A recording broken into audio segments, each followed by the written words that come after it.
Hi there, my name's John Arnold, and today I'm going to show you how to use effects, favourites and presets in FX Photo Studio Pro for the Mac. Let's start by grabbing an image to work with. I'm going to choose our coffee guy image here, and I'm going to drag and drop that into the home screen of the application to open it. We can see our image at the top, and along the bottom we've got a scrolling list of all the different effects that we can apply to it, with thumbnails to show us how those effects look, and it's a very long list. There are loads and loads of effects built into this program.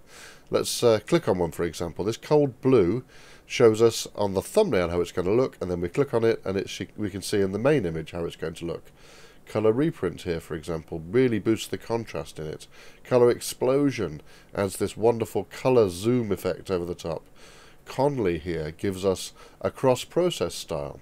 Now we can also see in the top right we've got controls that affect how that particular effect is applied to the image, and in this case we've got a contrast slider which allows us to reduce and increase the contrast in this particular image. In our case I think I'll have that nice and high, and a color slider here that lets us vary how the colors of this particular effect are going to work on this image. So if I drag it to the right we get this sort of cross-process style with sort of blues and greens in the shadows, and then to the left we get a much more yellowy style with this particular effect. And we can not only go looking through this list to try and find an effect we like, we've also got a random button here that helps us choose just by randomly picking. Maybe it gives us some creative inspiration. Or, if we're finding it difficult to find what we're looking for, we've got a categories list here. This button that says all effects on it at the moment, if I click on it, gives us loads of different categories, and that means all of these effects in FX Photo Studio have been grouped into similar groups. So let's look at blur, for example. We can see that there are 6 blur effects built into FX Photo Studio, and if I click on the first blur you'll see it's a fairly typical blur with an amount slider, so we can set how blurry we want that to be. So choose a small amount, you can see much less blur added.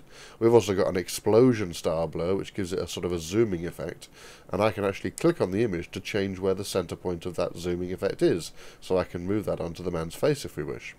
We've got loads of other categories here though. Let's have a look at cross-processed. We can see there's loads of different color effects in there, and Midway's kind of lovely, and Pacific's kind of lovely. We've got groovy lo-fi, which gives us almost toy camera style effects with light leaks. Look at this Ensley one. It's got these wonderful light leaks in the corner. Now one of my particular favourites is Lantana here. And if you've got favourite effects that you'd like to have ready access to, we've got this little star icon at the bottom of each of the effect thumbnails, and if you click that it becomes a little lit up star, and that means it's been added to your favourites list. You can view your favourites list by clicking on the favourites button here at the bottom left of the screen, and you can see that's got its own category list. So if I want to see all of my favourites I can click all effects there, and you can see I've actually added quite a lot of effects to my favourites. We can also filter the favourites in just the way we can with the main effects list by choosing the categories list there. So let's imagine that I've got a particular effect I want to do. I want to make a sort of a sepia style charcoal sketch. Now this red I think is going to be just the thing to get me started, so I'm going to choose that Lantana effect and I'm going to apply it to my image. Now once it's been applied to the image that frees me up to add another effect on top. So let's go back to our effects list and we'll choose sketch, which is where we're going to find our charcoal sketch effect. In this case, color charcoal sketch. If I click on that, you can see that that's now added that color charcoal sketch effect, and it's got that slightly sepia-ish, reddish type toning to it because we've got the Lantana effect applied first. So we've now got 2 effects applied to the same image.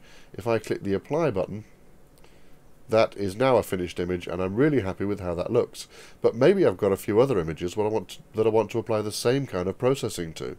Now I can achieve that using presets. So if I go to the presets tab down here, we can see at the moment I haven't got any presets, but if I click the add preset button, that's going to prompt me now to give that preset a name. So let's call it sepia sketch and click done.